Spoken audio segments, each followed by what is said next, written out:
I'm finally starting to remember this. Okay, let me begin by addressing a point that that Paul raised, or a question about randomness, and should there be randomness in a story world, or should it be deterministic? And I'll make 2 points about that. First, randomness is really our quick and dirty way to simulate complexity. That is, yes, randomness is good in extremely simple games like, say, card games. But as you get into more and more complex situations, you don't need any more complexity. I've said many times, and I just have to keep hammering this in, that complexity is your greatest headache. You will be struggling again. Oh, there he goes, Molly. This is, oh yeah, I like to drag my butt across the floor. Itchy butt. Let's see. You will struggle against complexity all the time. Randomness, in effect, adds complexity. You don't need that. In fact, I did have some randomness at one point. And in fact, I believe I even had a random operator that you could use in your scripts. I'm not sure if that's still in there, but it would be foolish to use it, because a deterministic approach, where if the player does everything exactly the same way that he did it, if a player plays through a story world one way and then goes through and plays through exactly the same way, he will get exactly the same results. Now, you may think, gee, that sounds boring. But in fact, it is not boring, and it is extremely useful when you're trying to figure out just what the hell, there we go. When you're trying to figure out what's wrong with your story world, when all sorts of crazy, kooky things are happening that you don't understand, it's really nice to be able to repeat them and see why they took place that way. So I strongly urge you, do not bring randomness into your story world. It will make your life more difficult. Electricity. Hawaii has the highest cost of living in the country because everything is imported from the mainland. Wait, no, that's noise, not a question. Is it? Yeah. Okay. So eschew randomness. Let's see. Again, it'll be complicated enough. Don't worry about that. Let's see. Okay. Barry had some questions here. Oh, let me give some, there were a number of questions that bespeak some perceptual issues here. In thinking about story worlds, there are 2 common mistakes, and it's sort of funny. You guys are repeating the same mistakes that I made in the first 5 years of my work, and so I'm hoping I can save you about 5 years, maybe even 10. And that is that you keep noticing that there are lots of little fine points about stories, and well, what if a character wants to do this or that, and golly gee, shouldn't we be able to handle this or that odd thing? For example, I decided that an important part of storytelling was the secret gaining of information. An awful lot of stories have a major component well, here's one way that it happens. The two people are sitting at a table at dinner talking about their secret plan. And yes, we'll take care of this, and you'll do this, and then an hour later I'll do that. And ha, ha, ha. And they get up and they walk away. And then the curtain behind them parts and a face appears and says, spying. You know, we get that type of thing all the time. Lots of stories have the person who overhears something they shouldn't. A very common type of thing. An awful lot of stories are about the innocent person who just accidentally discovers the secret plot to conquer the world, and then the bad guys are chasing him all over the movie, back and forth and back and forth. Very common type of thing. And so I felt it was important to include it. And so I built in this very complex structure that permitted people to, in effect, spy on other people. And it turned out to be a huge waste of time. It made analyzing story world behavior much more difficult. And in the end, I never actually used it in a story world. I played with it a couple of times and then decided it wasn't really necessary. And a number of questions, comments, and suggestions that came in fall along those lines of pointing out something that is definitely a real component of modern storytelling, but is a level of complexity that will only trip you up at this point. Again, one of the things that will be very important will be for you to try to build your first story world. And that will really change your perception of what's going on here, because you will all of a sudden become very frustrated at how difficult it is to keep all these balls that you're juggling, keep them all in the air and not drop any. So this is far and away the most complex software you're ever going to work with. And this is going to be hard. So with that in mind, there was another one, I can't remember now. So anyway, Barry made some points about props, about my and here we go. The second thing that you have to fight against is the mindset of game design. That is, you've been doing game stuff, you know, your entire career, and so you've got all these game memes in your mind, and those memes aren't bad, and in many cases they are helpful, but you also must be very careful that they do not interfere or, you know, sort of define your storytelling process.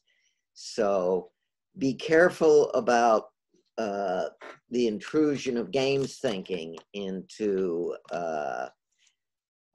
your design process. Barry, yes?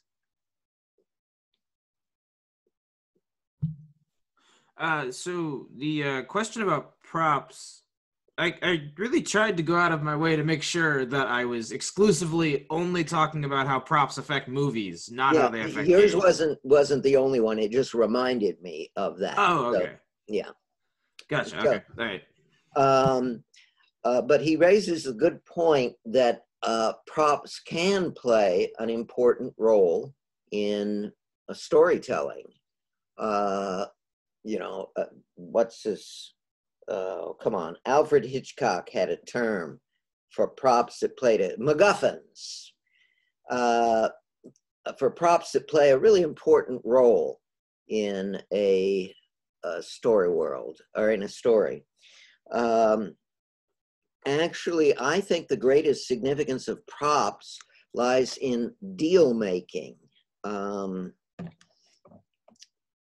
Props are a useful way of affecting other people's behavior. That is, you say, gee, I'd really appreciate your help in convincing so-and-so to do something. Well, what's in it for them? So you want to make a deal. Tell you what, I'll give you my bicycle if you'll help me get a date with Mary. That kind of thing. Now, deals are definitely something that can be done. You know, let me make a note here. Deals are definitely within the capability of interactive storytelling. I've done a number of different deal structures. They do get a little messy, but they are within reach. Whereas a lot of the other stuff we'd like to do is just, sorry, we'll get to that next decade. And props are a very important factor for deals. So on that point, they're good. I am less enthusiastic about the idea of the prop as a goal in itself. You know, go get the treasure of the Sierra Madre or the Maltese Falcon or whatever.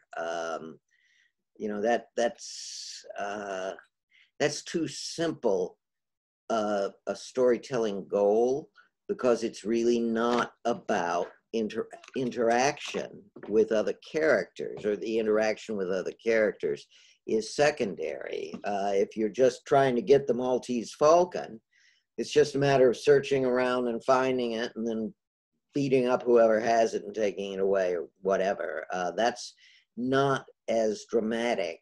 That's more like a game than a story. So be careful on props, because they are diversionary. They can very much drag you off into, oh boy, now I'm going to have 5 props, and then we'll rig out some way that this prop is better than that prop, and you can definitely get into trouble there. Although I'm not sure if I mentioned it, but one thing that is useful about props is to assign a value to them, so that deal making can be appropriate. Of course, then you get into issues of differential values. For example, you know, my grandfather's watch I inherit, and it's really valuable to me, but on eBay it's worth about $50. You get into differential issues like that. Actually, the easiest way to do that is to have 2 types of value. That is, you have the objective value, which is a single number associated with that prop. And then if you want, you can have a sentimental value as an array for each of the characters. So for the watch, the objective value is $50, but the sentimental value for Joe is 0, for Fred is 0, for Mary is 0, but for me, it's $1,000. So you can do stuff like that. Let's see. Oh,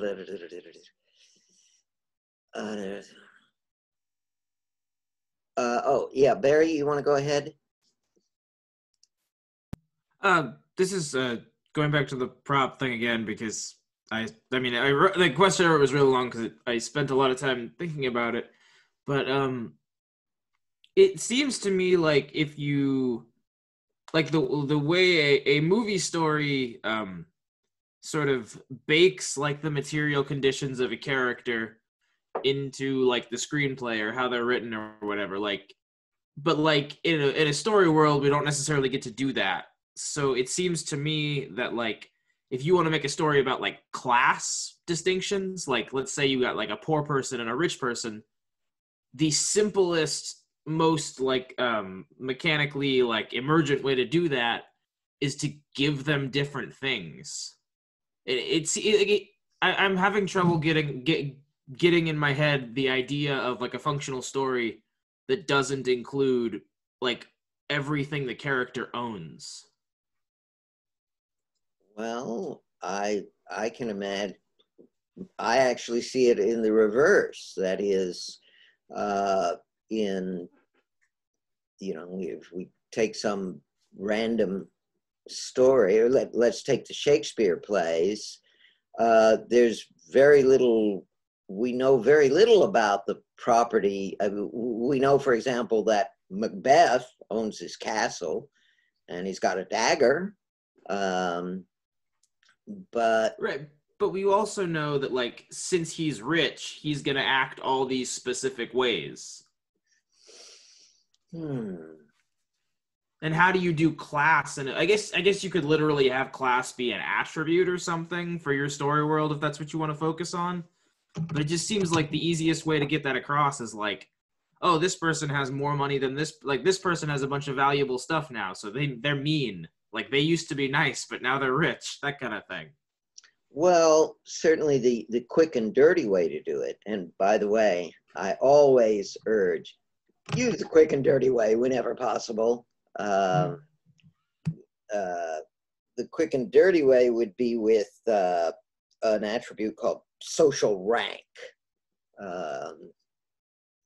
And, then, but that would really only be useful when you get into the timid dominant kind of thing. So in fact, that could be baked right into the timid dominant attribute. A person who is high in social ranking is just naturally going to be more dominating than a person of low social rank. So I would handle it that way. Again, it's a lot easier. What you're proposing is more accurate and more complicated and more indirect. So let's see. Then Barry asked a question about what I call sub-stages, the idea of two people on a stage having a little private conversation. And nope, doesn't work. I've tried variations on that.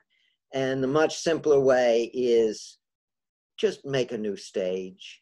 I do not have anything that for nesting stages, for saying there's the restaurant stage and then there's the table number 5 stage inside the restaurant.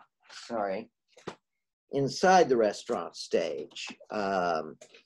So no, I don't have that, and I don't recommend it. In general, I urge the much simpler arrangement of just, there are separate stages, characters just beam back and forth between stages, and stages have this very simple binary property. Either you're in it, in which case you know everything happening in it, or you're outside of it and you know nothing of what's going on there. Again, you can make it more complicated. There are a million ways to make it more complicated.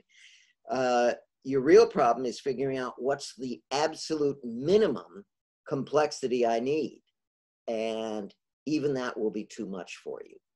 So until we get really good development tools, complexity is your enemy. Let's see, and then Barry asked a question regarding the nature of time, the passage of time in stories. And I point out that in many cases, time just jumps. In fact, I was just watching something the other day where it had the classic thing about scene fades, and then at the bottom it says 6 months later, and new scene opens up. Very common thing. And I think that is one of the complexities that has to be included. There are just times when you have to let time just jump ahead. Actually, one of the big problems is night. Do you require the player to sit there and say, okay, it's 2:30, It's 3, it's 4 a.m., it's 5 a.m., it's 6 a.m., it's 7 a.m. Okay, now I'm awake and now I can start doing stuff. Obviously, you don't want to do that. So clearly, you have to have jumps while characters are doing various things. But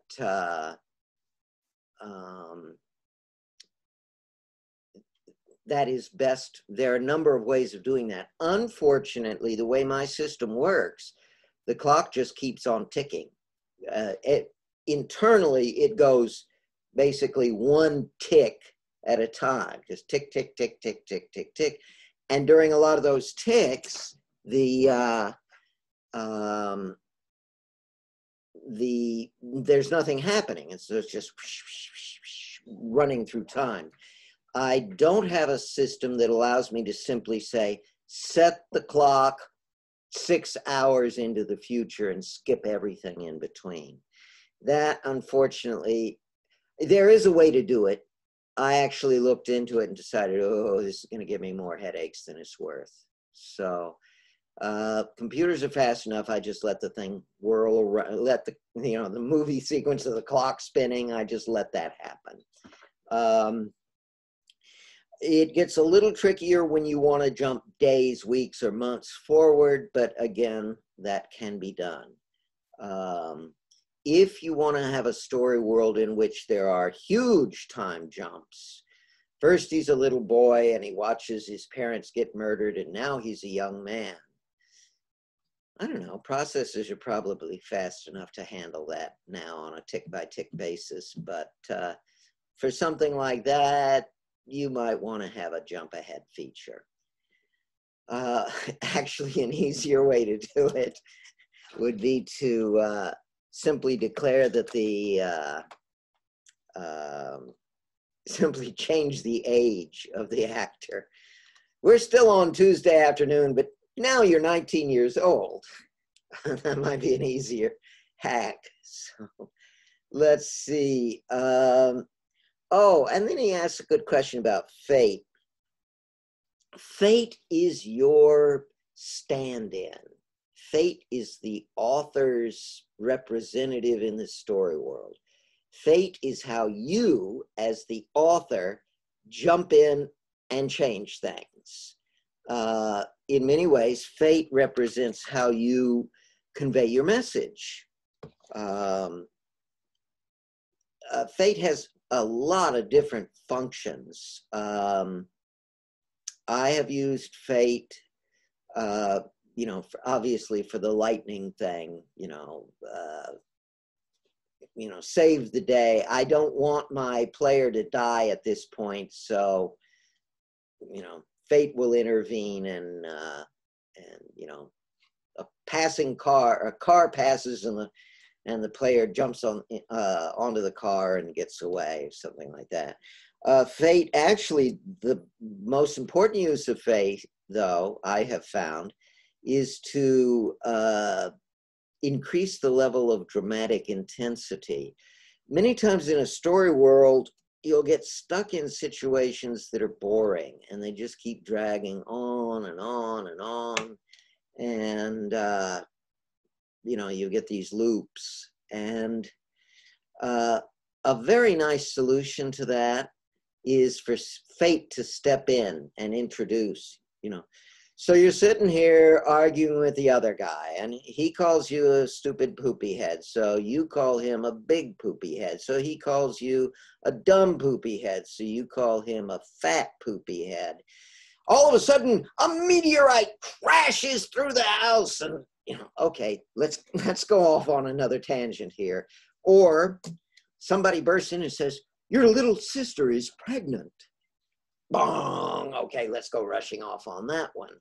So fate, that's my experience is that fate's greatest value is in getting the story moving again, because these things can definitely get stuck in slow phases where there's just this, where you're stuck in these stupid little interactions and you want to break out of them. And fate, you can easily write algorithms that detect that and then you throw fate into it. Barry? So that's the part I was having trouble visualizing. How would you make fate detect that like the story was boring now or the story was going the wrong way? Oh, that's easy. Okay. And it's covered in a future lesson, but I'll mention it right now. Basically, every verb you have has an import value. And I have my squirt gun here because the animals all keep wanting to bother me. And so I, look, I'm sorry, I'm busy right now, get lost. Anyway, every verb has an intrinsic import value. And that import can then be algorithmically amplified or reduced depending on the circumstances. There are a bunch of algorithms for that. And that is an area that I think is crucial. You really need to understand, for the characters to understand the difference between Tom took out the garbage and Tom murdered Fred. It's a major element in gossip, which is all information transfer is that, I'm sorry, that's just something you have to have. There's almost no way around that. So people have, and I have a lesson about that too. So people transfer information, and they need a way. You really don't want the player sitting somewhere and somebody walks in and says, "Hey, guess what? Tom took out the garbage." You need some way for them to sort it through and tell them the most important things. And I've developed those algorithms, and those are fairly straightforward things. So yes, you can use those algorithms to figure out the import, the dramatic intensity, really. If you get a lot of these things going on, then fate can stand back. But all you need to do is just have a running average of the import of the events. So if the events are things like, Tom took out the garbage, Mary did the dishes, Mary asked Tom to dry the dishes, Tom dried the dishes, Tom dropped a dish and it broke. These are all low import, and you just do your running average, and when it dips down too low, you say, let's have a drunk driver crash through into the front room. We need some action here. So that's fairly easy to do. Let's see, let me catch up. Scott asked a question about the MDA, but I'm gonna skip that. And there's another one. Yvonne asked a question about a character dying. What happens if a character dies? And really, there's nothing special to do on a character death. He's dead. He's no longer active. He no longer has any dramatic presence. People can still talk about him if they want. It's unlikely, but you could put in a situation addressing that, or people talking about the killing or whatever killed the character. But basically do nothing, retain all the existing values. They won't be changing. So in a sense, that's just let it be. So, it's just inactive, that's all, right? I'm sorry? The death character, he's just inactive, and that's all. Okay. Yeah, it's very easy to handle. And by the way, there is a distinction between dead and unconscious. We did find situations where that distinction was significant. We used to have just one thing saying, you're inactive. But and I had always thought, you know, either you're permanently inactive or you're temporarily inactive. But that required a more complex system to handle, so it was easier to just say, okay, you're either dead or active inactive. And then in your engine, you simply say, when you consider a character, okay, what's he going to do now? Oh, he's dead. Skip to the next character. So rather straightforward there. Let's see. Oh, Paul asked an interesting question. What about props that are actually positions, or, you know, like sheriff or, you know, boss of the company and so forth? Those are presumably transferable, but and so, and in fact, in many cases, they have symbolism. That is, the sheriff has the star badge, and well, the boss, you might say, has the corner office on the top floor. Maybe that's how you handle those things. But I don't think that. See, the big question is whether these things change, and I would argue that it's best in general to keep as many things constant as possible. So if somebody's the sheriff, then they're the sheriff the entire time throughout the story world. And then you still need to represent that as the sheriff, they may have special capabilities, but that's handled more through the attribute system. There are, again, though, there is an issue with binary attributes.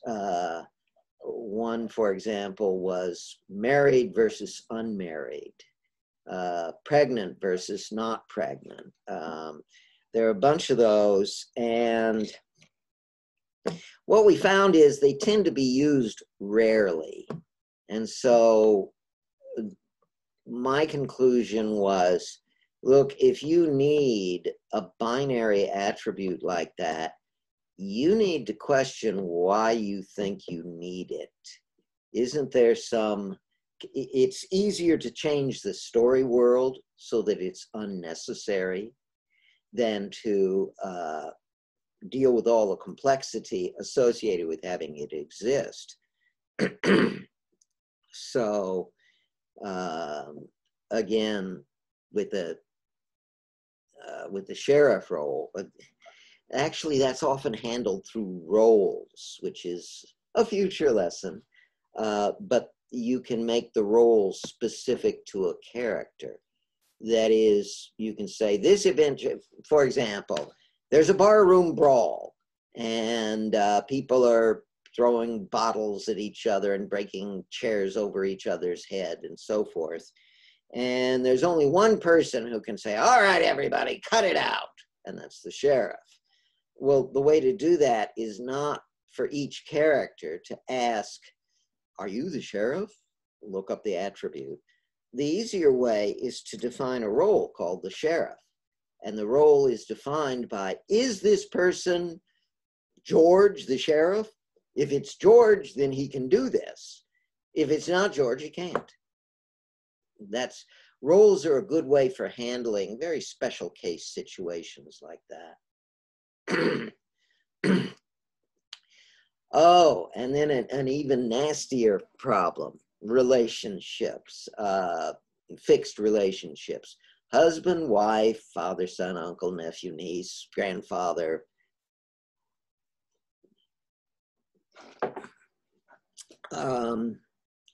These are a pain because you simply have to address them. Family relationships are you can't avoid that. That's part of storytelling. Again, however, I found it easiest to address in the role definitions because, again, anything where you're going to end up with an array that's all false except for one true, that's best handled with a role definition, where you simply say, look, is this John? If it's John, we know John is the husband of Mary, and so let's just proceed on that. So in general, I don't like Boolean attributes. I feel they're better handled in role definitions, which I'll explain at some point in the future. Let's see. And then there's the randomness. And okay, now I can actually get to some of these questions. Okay, Barry asked a question half an hour ago about components being totally unnecessary or just too complex. And in general, I will say, well, necessary is defined by what the artist wants, but the real problem here is that complexity is your enemy. Complexity is what has killed me for 25 years. I've been struggling against the complexities of these things. And so, you know, I have a real gut level aversion to complexity, which has been driven in by a great deal of hard experience. So again, you want to start off simple. I urge you, your first story world should be statement of affinities kind of story world, rather like my gossip game, where basically all everyone ever does is just sit around and talk about each other. I think Joe's a creep. No, I think Joe's a pretty good guy. Back and forth and around and around. And then start expanding the complexity of that. Say, all right, now let's have them moving between stages. And so you can talk to people in some cases privately or in some cases more publicly, and just expand from there. Rather like the idea of building a game by starting off with a map and characters who can move on the map, and then you start putting terrain in and then props and so forth. Probably best to build a story world, your first story world, as a training exercise to build it incrementally. This whole idea of, you know, the way we should do it, of first you devise the complete plan, you figure out everything that's going to happen. Then you devise you write a document specifying all of that in English. Then you write it in an abstract, you know, one of the abstract programming diagram things. And then finally you start writing the code, all very structured and organized and formal and so forth. You can do that only when you already know everything you're going to do. I'm going to tell a story here. Another war story. 38 years ago, I was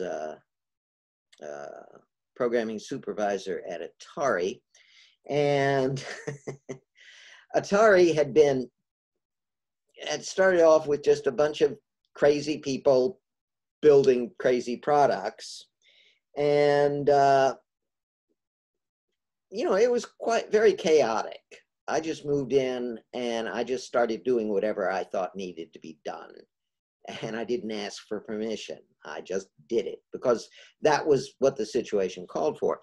And at a certain point, the CEO of Atari, Ray Kassar, decided that Atari was just too chaotic, especially the programming. The whole software division was just too chaotic. And so he brought in what are called the 60 bitters. These were a bunch of guys from CDC, Controlled Data Corporation, who, you know, they worked with what we back then, what we called big iron, you know, the big 60-bit processors.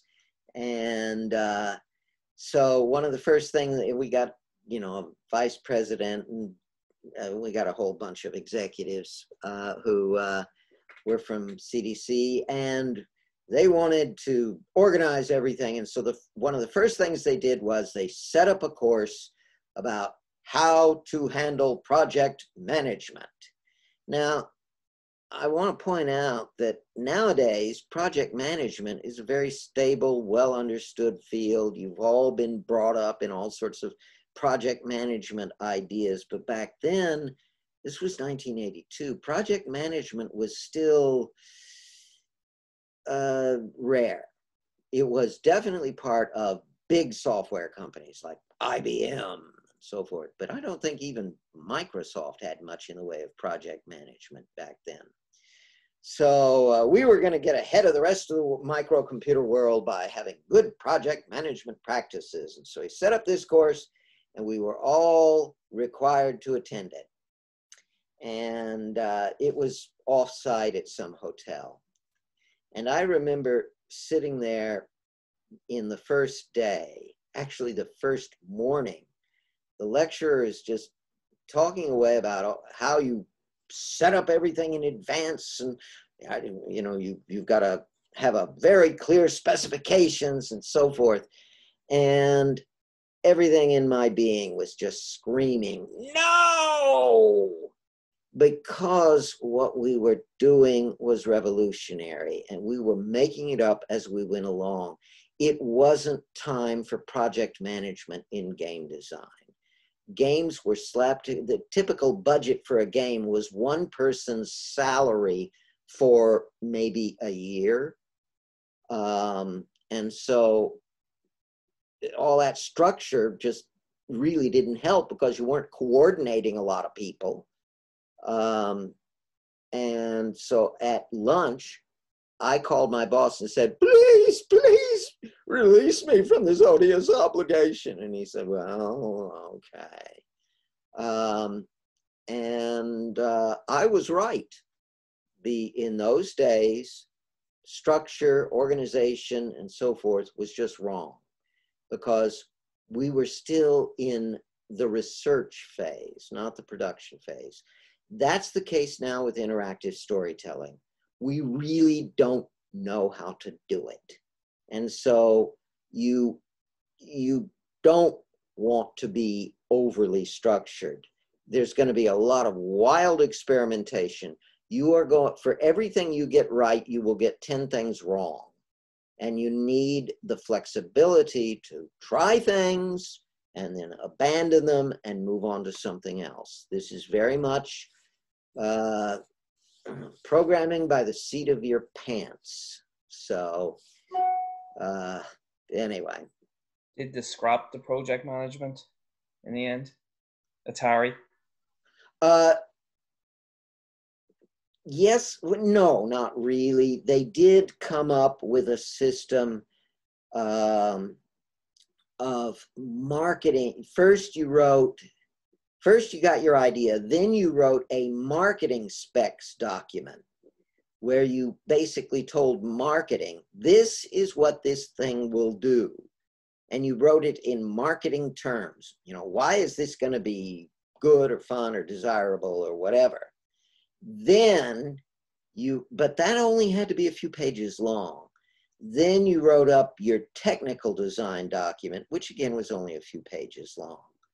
And you gave that to your boss, and he read it and said, yeah, it looks good. And then you just went and did whatever you wanted. So they never really embraced the concept. How many applied? I'm sorry, your audio was screwed up by the internet. Can you try that again? I was just asking how many employees was there at the time approximately, because usually more complexity comes with more employees. So. Oh yeah, actually, knowing the industry, actually Electronic Arts is probably the best example of this because they started off wild and crazy. Basically, they were using outside programmers who did it any way they damn well pleased. When I started working with them around 86, 86 or 87, 86, I think it was. It was still pretty loose. They did have a set of formal milestones that specified, all right, the game has to be able to do this before we declare you've met that milestone. Later on, actually, the whole industry has had this oscillation process. We're going to do it outside because the internal costs are just too damn high. Our internal software department is just too expensive. So we'll have outside contractors do it. God damn it, the outside contractors are just so hard to deal with, and they're not doing what we said, and we spend all our time arguing with them. We're taking it internal.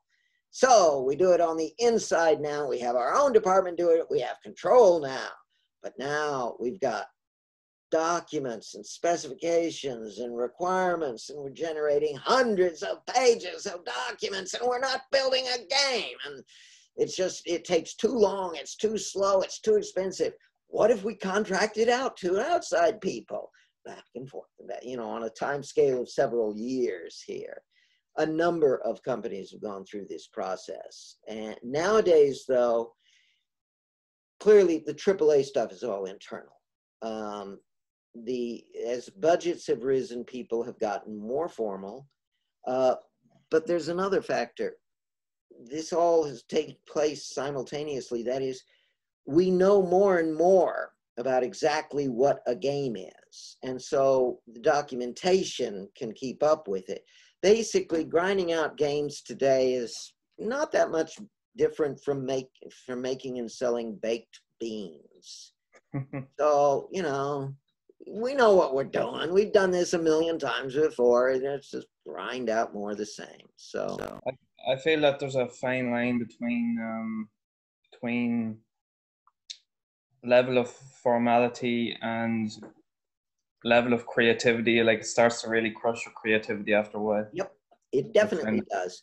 Hollywood has figured this out. The games industry has not. Hollywood has a beautiful way of very carefully segregating, the creative people and exactly how much control they have.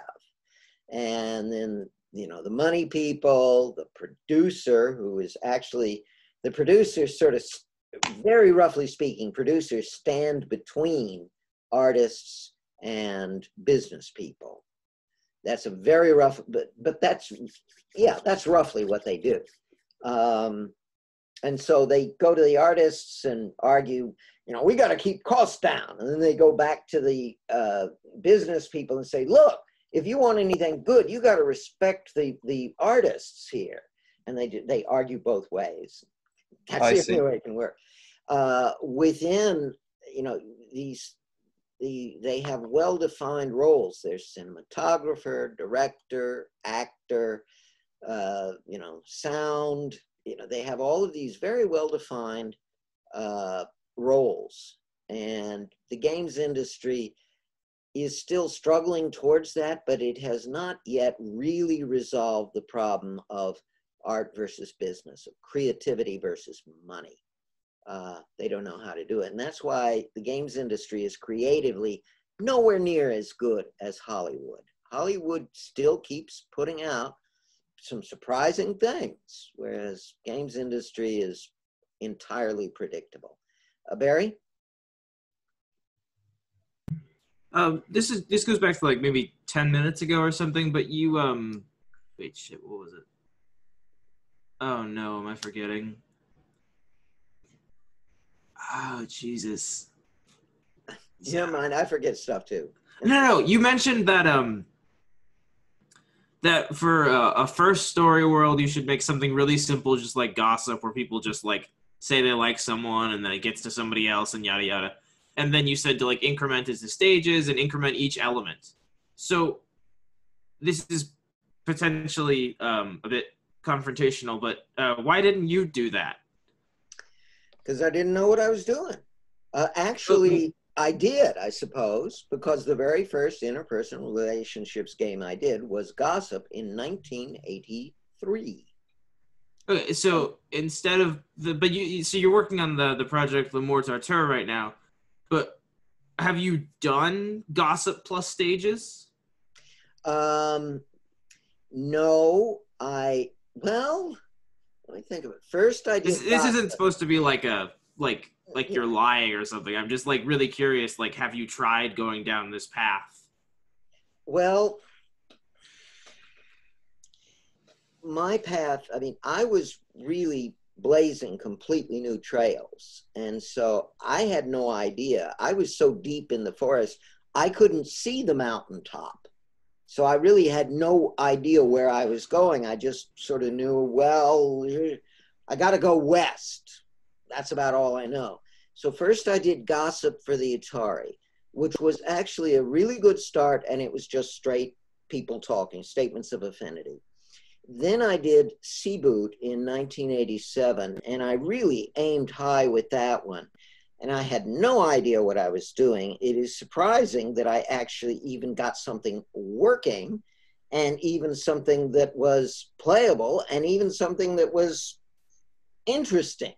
It was not a great game, but that damn thing had so many major creative leaps. It actually had too many. One rule of thumb in the creative world is only one creative leap per step. If you do more than one, you baffle the audience. And that, in fact, was what happened. C-Boot asked far too much of the audience. It was so weird by the standards of 1987 that nobody had it. Would you recommend we play C-Boot? Pardon? Would you recommend that we try C-Boot out? Like, do you still think it's interesting today? I think it has a lot of merit even now. There are ideas in C-Boot that still have not been replicated, and I have considerable contempt for the entire community that they have not even stolen any of the ideas in C-Boot. And there are a bunch of great ideas in that. Now, it's true that a few of those ideas have now been anticipated. For example, something we now call tooltips, which are universal now. These are basically the things where you hover the mouse over something and a little bit of text pops up saying, this will destroy your computer or whatever. As far as I know, well, I can't be sure, but as far as I know, the C-Boot was the first program to have anything like that. It was a little different in that you had to actually click on an item, but there were these icons that represented words, and you could click on the icon and a text translation of the icon would appear. That was a leap forward. I do not know of any other program at that time that did anything like that. Tooltips did start appearing about 2 years later. I'm not sure if they were clickable tooltips or hoverable. The hoverable stuff ate up a lot of machine cycles. And back then we still didn't have a surplus of machine cycles. Let's see, somewhere I wrote a list. I think there's on my website, I'm gonna quickly look this up here. Wait.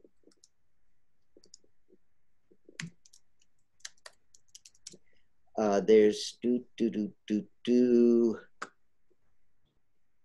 well, there's, if you want, you can read the design diary for C-Boot on my website. This is for the second version, which is much more complex, but it's the first version we want to worry about. No, come on. Nope. Okay, I have another way of getting to it. Let's go forward. Library. Here. And this would be about here, maybe? Wait, I've got another approach. There is,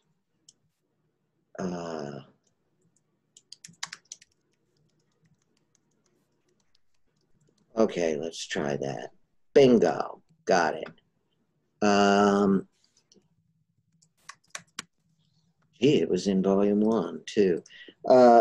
This, if I recall correctly, does, this was written in 87. So right after C-Boot was published. And it gives some information on what I thought was important about C-Boot at that time. So, where were we here?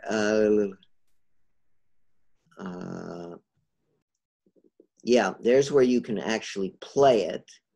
And certainly it's worth looking at. Again, some of the big innovations that were revolutionary at that time may not look so revolutionary now. Even so, I mean, this still had concepts. It's personality modeling system. It used an inverse parser, which was, interestingly, Texas Instruments got a patent on the concept of the inverse parser back in the 70s, but they never really developed the idea. Whereas I took that idea and really developed it thoroughly. So, and in fact, I'm convinced you're going to have to use an inverse parser. There's just no way around that.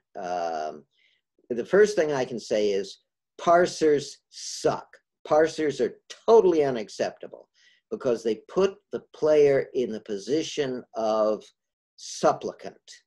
That is, when you got a parser, the player says, "Oh, please, computer, here's my attempt at getting you something you might understand. Please, do you understand it?"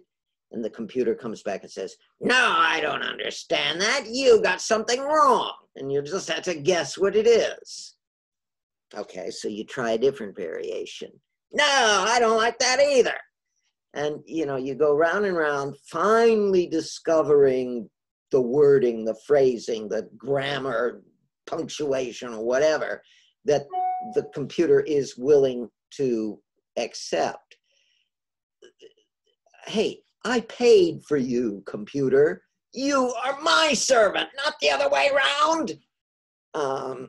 And so the right way to do it is for the computer to be thinking ahead of the player and saying, "Okay, you said this much. Here are the things that I can understand that could logically follow from what you said so far. And which of these would you like?" Inverse parsers are much nicer. They eliminate a lot of that idiotic confusion that parsers generate. And so I have found, now many times we'll do we'll do inverse parsers through nested menu systems.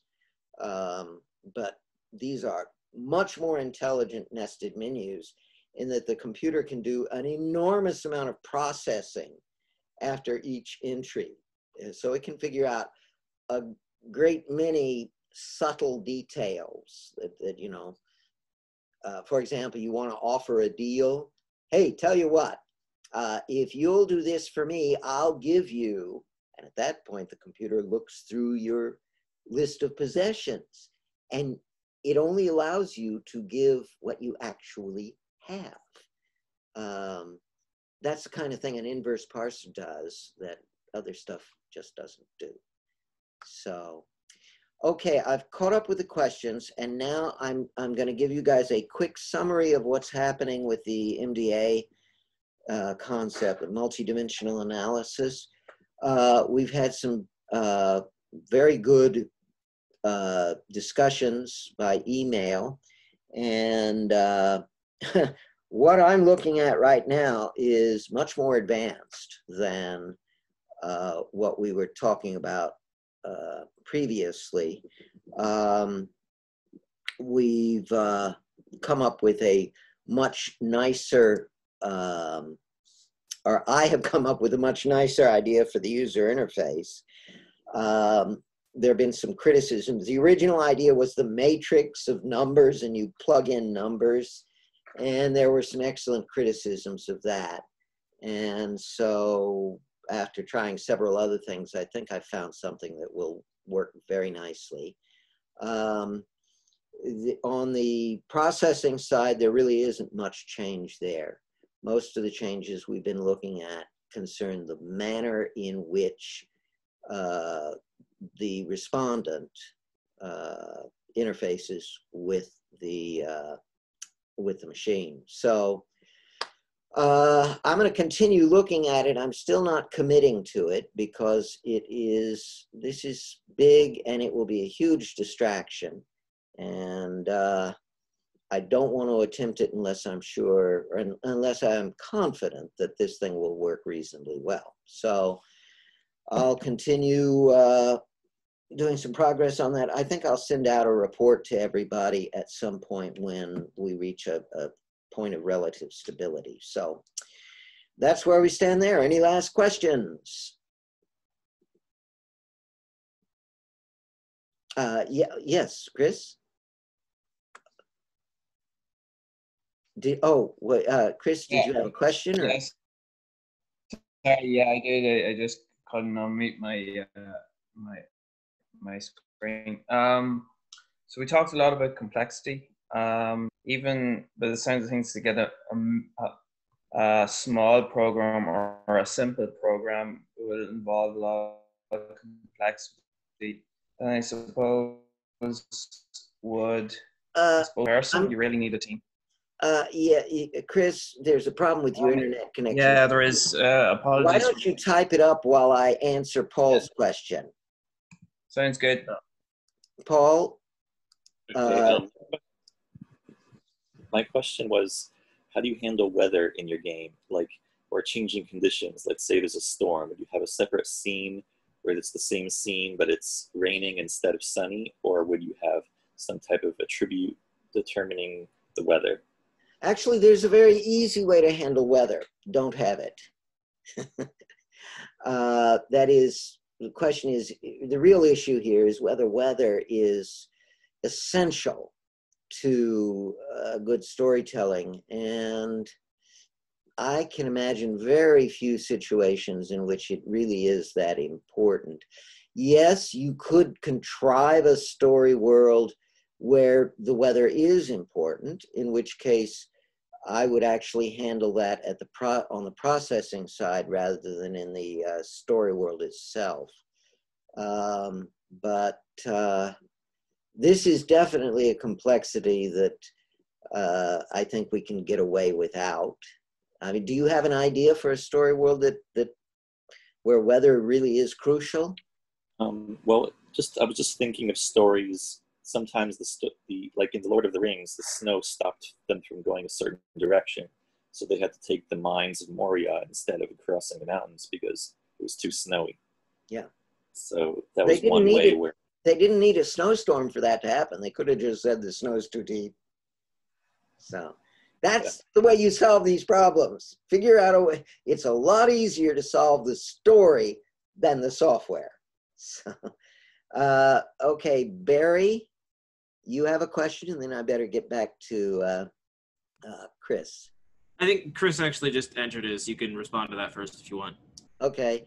You've talked a lot about complexity. Even a simple story world will be quite complex. Maybe it's too large a task for any one person. Probably within a small team, the best way to go. Yes. In fact, I'd say probably. The real problem here is that clearly you'll agree that when we are talking about let's talk about the tiniest possible project, and then the AAA $50 million project. Okay?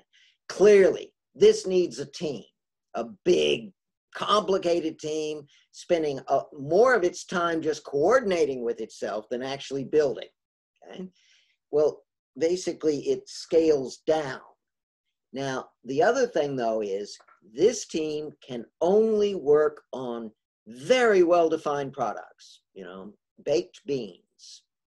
We already know what that is. We're going to grind it out. At this end, you're talking pure blue sky research. So if you're you know, going way off into the boonies creatively, that's one person. So where are we on this line? Well, we're down here somewhere. Here's a nice way to say it. Well, I did the one person stuff. Now you guys can form teams based on my work. And there's some truth to that, but I don't know. I tend to think I still have all sorts of research questions in my mind, like this MDA thing. So yeah, you could, a team will get more work done. Clearly, I know that in my work, there was just too damn much stuff to be done. And in fact, I did have a team helping me on graphics, animation, stuff like that. But all the actual storytelling stuff was mine. And it was too much for one person. So maybe the way to do it is every member of the team first has to build his own little tricycle story world. And once everybody, that qualifies you to be on the team, now you can work together. You certainly do not want to be in the position where you have built your own little tricycle story world and you understand the problems and you're working with somebody who's never done it. And so you spend all your time explaining, no, we can't do that because blah, blah, blah. That's a waste of time. So, I mean, you can imagine the same thing with building games. If you set out to build a game and, you know, the other guy says, shoot, how do we shoot things? You know, you're gonna, come on, guy. So anyway, so basically we're still way over in the left-hand side of the spectrum. Yeah, definitely. Yeah. I would say the stuff I have done is probably enough to permit a small team to work on it. If you build on top of that, you may want to just start all over and build something completely from scratch. That might be a better way. I mean, it may be that there are just fundamental flaws in the designs I've cooked up. You should definitely see those things, or, you know, let them finish this course before you make any decisions. But, oh dear. Yeah, I think a small team might be the right way to approach it now. Well, definitely with the amount of complexity, like you can certainly for one person, you start to get overloaded very, very quickly. So with thinking a team sounds like it sounds more like a team. Definitely in the long term, it sounds more like a team industry rather than a single individual person. One other possibility here is to start with the system I built that I now call the encounter system.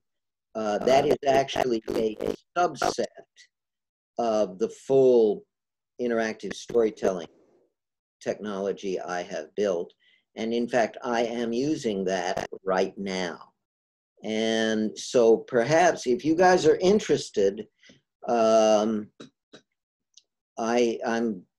perfectly happy to release the source code. If you want to put together a project where we say, let's take the encounter system and make it really usable, and use that as our first level story world technology. In other words, there's tricycle, and then the encounter system is like bicycle, and the full thing I built is like motorcycle. Maybe it would be best to, I started building the motorcycle, and then for other people, I built the encounter system as a way to help them get up to there, but I never got enough interest in it to really finish it off. It's at a level I can use, but it's just messy right now. So perhaps we can look into that at the end of this course. So, in fact, I'm not sure if I even have the encounter system described in this course. If I have not, then we will definitely need to. No, I don't have the encounter system here. I'm going to have to write up a new lesson for that, explaining how the encounter system works. Although there's some videos on YouTube explaining it. So, okay, I will see you guys next week. Oh wait, a last question from Barry. So this is like a retrospective of some of the stuff I've been asking, but basically, like, with regards to Paul's weather system idea and my questions about the prop system and stuff, I'm sort of starting to get the impression, and perhaps we're just coming at this from different angles, but like, one of the things that really interests me about simulated story worlds instead of authored story worlds is that you can properly that you can really properly get across how material circumstances affect things in a way that like an author just has to sort of prescribe, because the way humans interact is like it is like very scientific. It's not like we just make random decisions. Like, it's very much based on our material conditions, and that's something that fascinates me about using a game story world instead of an authored story world, is that you can actually simulate conditions. And it seems to me like you're sort of dismissing the things that I find most interesting. Like, I really want to make a story world where everyone's where everyone's choices are like near exclusive. Like, I would love to see a story world where their choices are near exclusively based on the weather patterns. That's like fascinating to me, is how people interact with weather, and I would love to zoom in on it. Okay. And like props specifically too. I can agree that if that is your artistic purpose, if you're Michelangelo and you want to make a beautiful statue about weather, then sure, go ahead. So yes, if that is the thrust of your artistic message, then yeah, make it that way. I want to make 2 points here. The first is that here's another unconscious tendency that people, I won't say that this necessarily applies to you, but I will say as a generalization, most games designers are in a position of thinking in terms of clever variations on the theme. That is, the themes of game design are so set in concrete that the design process is now fundamentally one of, we take the theme, what interesting variations can we come up with? Like weather, or some other thing, what if the ground opened up and lava came pouring out? Ooh, that's an interesting variation. And so most game designers now are working in a mode of theme plus variations. And we're not ready for that yet. We're still working on theme. And so I caution, be careful about throwing in variations until you have a clear theme. But if weather is the theme, then run with it. Another larger point I want to make here, and this is going to be a little difficult for you guys. Are you really an artist? That is, there. I'll make this point with an example. God, 20 or 30 years ago, a guy who was talking about art and using Star Wars as his reference point. I'm sorry, that's not art. Yeah, there's a little bit of stuff in there, but you don't analyze art by using Star Wars as your basis. You know, Joseph Campbell would disagree. No, Joseph Campbell was talking about the hero's journey, and Star Wars is one simplified instantiation of the hero's journey. I mean, the real hero, what Campbell wrote about was a lot more complicated than what happens in Star Wars. Sure, and we're talking about simplified story worlds. Yes, yes. And so at a very simplified level, yes, Star Wars, in fact, doing a game as rich, as dramatically rich as Star Wars is still beyond our capacity. But if you want to know where you're going, you at least have to have an idea of what could be done. My concern here is that a lot of techie people, their entire knowledge of art is based on science fiction. And science fiction is perfectly legitimate genre, and it has a lot of wonderful things. But the world of art is so much bigger. And what's most important is to understand the many dimensions of art, not just storytelling. I think it is critically important. Well, it's important to understand textual, novels and short stories, literature. Cinema is also enormously important.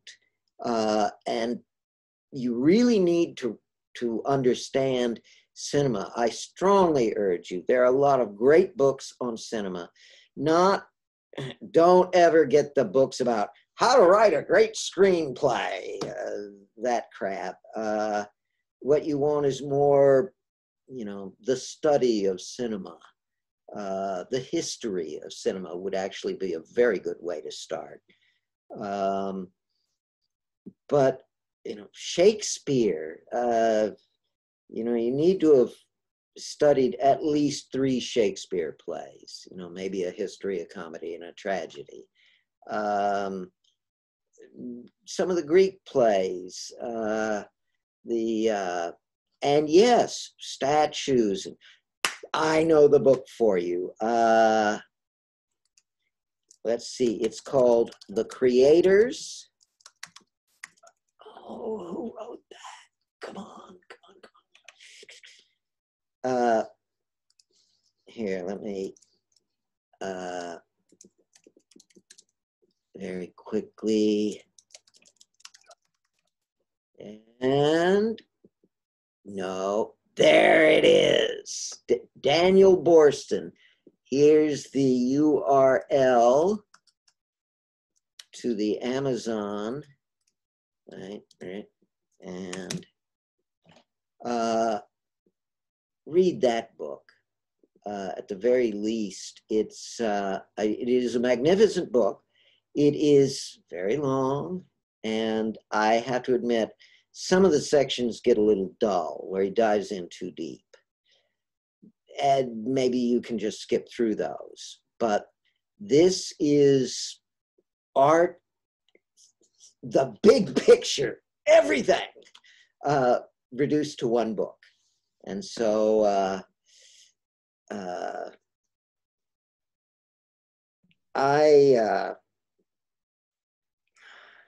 I'm not an artist, and I certainly was not trained to be an artist.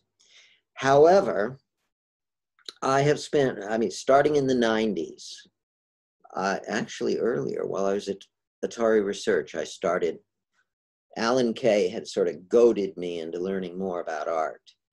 And I spent a lot of time, I worked with Do you remember the original Disney Tron movie back in '82?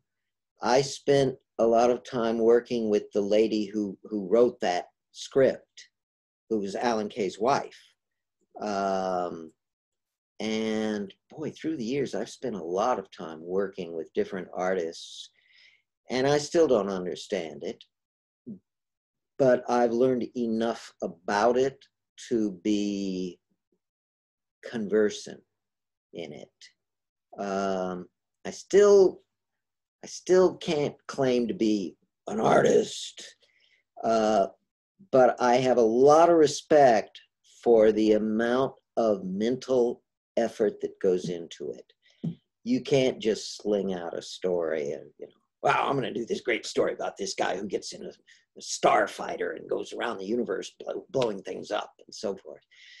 There's a lot more to it. It is only when you realize that when you know enough to realize how lousy an artist are, do you understand enough of it to actually start attempting it. So anyway, there's a gigantic corpus of